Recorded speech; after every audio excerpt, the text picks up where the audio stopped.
Saksakalyan gunarnavasya Vande Guru Sri Charanarabindam.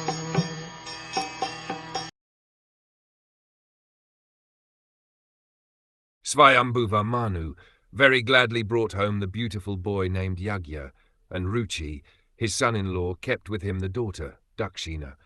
Swayambhuva Manu was very glad to see that his daughter Akuti had given birth to both a boy and girl. He was afraid that he would take one son and that because of this his son-in-law Ruchi might be sorry. Thus, when he heard that a daughter was born along with the boy, he was very glad. Ruchi, according to his promise, returned his male child to Swayambhuva Manu and decided to keep the daughter, whose name was Dakshina.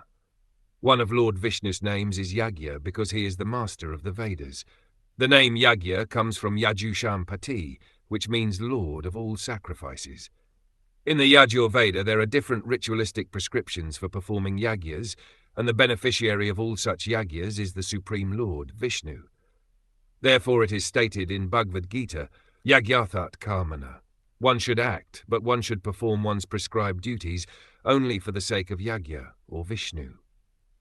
If one does not act for the satisfaction of the Supreme Personality of Godhead, or if one does not perform devotional service, then there will be reactions to all one's activities. It does not matter if the reaction is good or bad, if our activities are not dovetailed with the desire of the Supreme Lord, or if we do not act in Krishna consciousness, then we shall be responsible for the results of all our activities. There is always a reaction to every kind of action, but if actions are performed for Yagya, there is no reaction.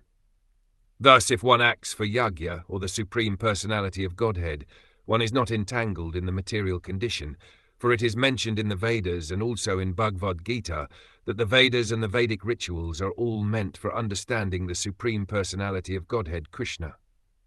From the very beginning, one should try to act in Krishna consciousness. That will free one from the reactions of material activities.